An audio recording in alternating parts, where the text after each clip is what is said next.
The African Union is very competent on holding conferences. Anytime you open their website, there's a conference here and a conference there. But what is most important is the takeaway from that conference, reason for which we are here on the Africa Zeitgeist Show to unpack some of these for you and let you know why some of these conferences are important.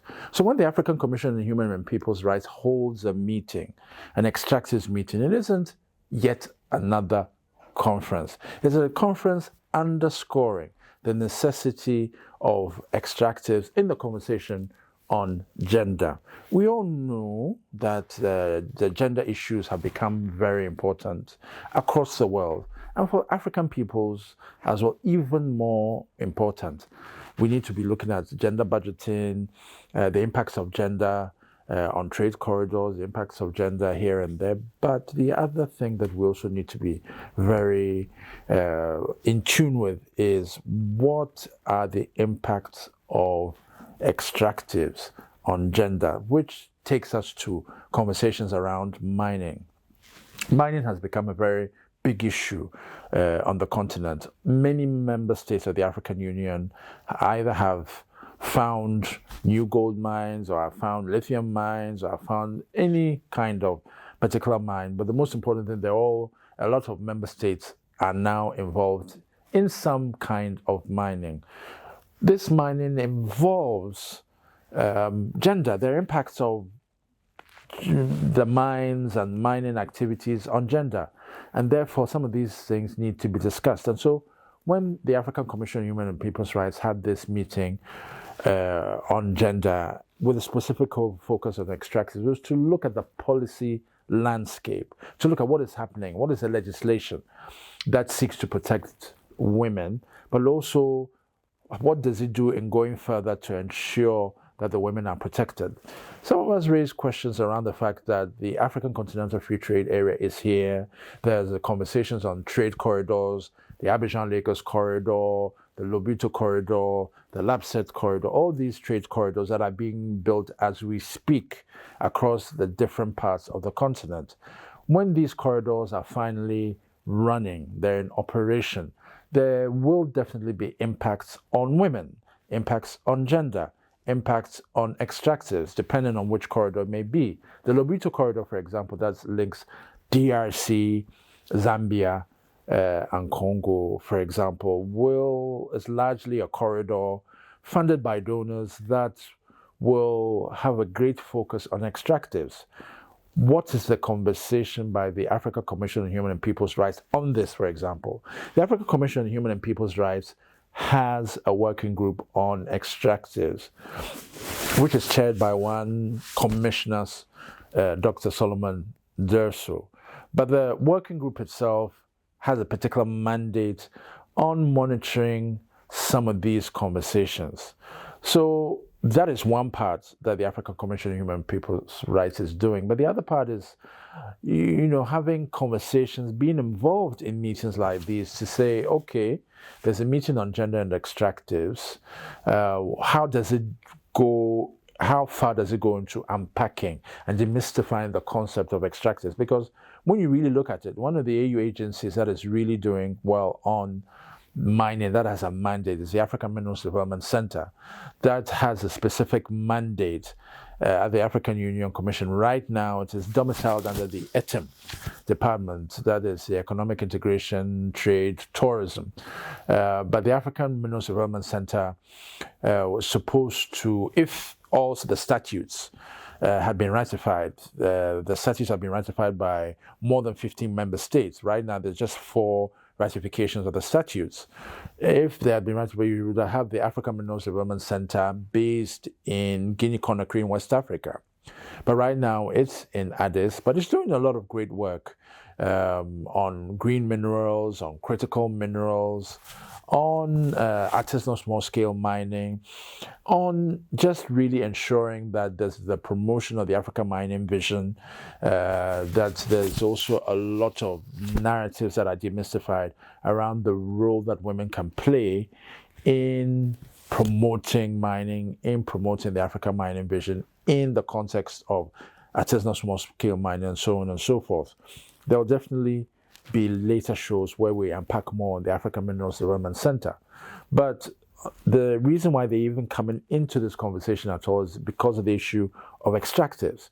It is important to continue to get AU agencies synergizing with each other. And so we raised this very important question is, where is the African Minerals Development Center in this conversation? Where is the African Continental Free Trade Area in this conversation, also on gender and extractives, as proposed by this meeting of the African Commission on Human and People's Rights? It was an important note, that was a recommendation that has been taken down, and we look forward to seeing how far that will develop. But the fact that this meeting is being held at all is critical, because it means that the African member states are paying greater attention, especially, of course, given the mandate of the African Commission on Human and People's Rights, with its mandate to protect and promote human rights of African peoples on the continent. You would understand why it would hold a meeting like this, to ensure that we're looking at the policies, the policy interventions around gender, around extractives, their linkages, and then how it interacts and engages other AU agencies as well. And for us, that's very important, because if we're going to make any reference, if we're going to make any impact on the whole conversation on skills, visibility, and positioning, it's also about how do we ensure that we're positioning some of these AU agencies well to respond and to engage African peoples in a way that they feel that is meaningful to them. It isn't just about holding a meeting, wiping your hands and going. It's about, how does this meeting impact the ordinary Africans and citizens? And for us, the 2-day meeting on gender and extractives was useful.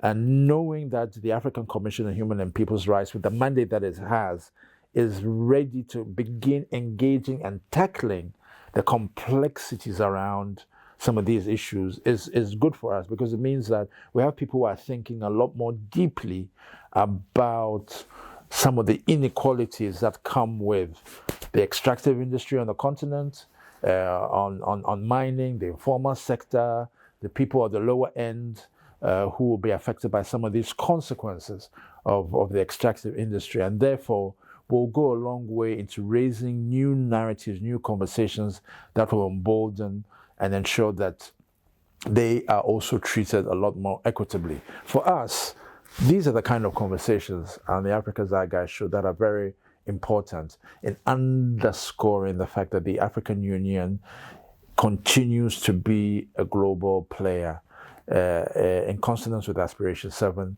of Agenda 2063. Because if we believe and if we claim that the AU is already a global player, then we need to be confronting these hard issues. We need to be talking and speaking truth to power about what some of these meetings are. In another edition, I've talked about the ratifications. And in this specific edition, we're talking about the gender and extractives. But all of these things largely is really to say how important the African Commission on Human and People's Rights is as an AU organ. There will be other editions where we unpack and demystify the African Commission on Human and People's Rights.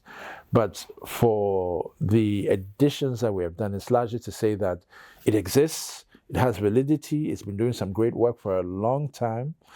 And yes, a lot of it has been legal work, but more and more they are popularizing a lot of the work that they do, reason for which the media was invited to begin demystifying some of the work that they do and to begin unpacking them so that every Tom, Dick, and Harry, or every Kofi, Nana, who listens and follows some of these conversations understands why some of these AU agencies exist. So we're looking forward to the day when the Africa Commission on Human and People's Rights begins to convene a roundtable where the AfCFTA secretariat is there to talk about inter-African trade, where the AMDC is there to talk about the Africa Mining Vision, where you have other stakeholders who may be on migration, you have other stakeholders who will be looking at labor standards and so on. A roundtable where each will bring in their input.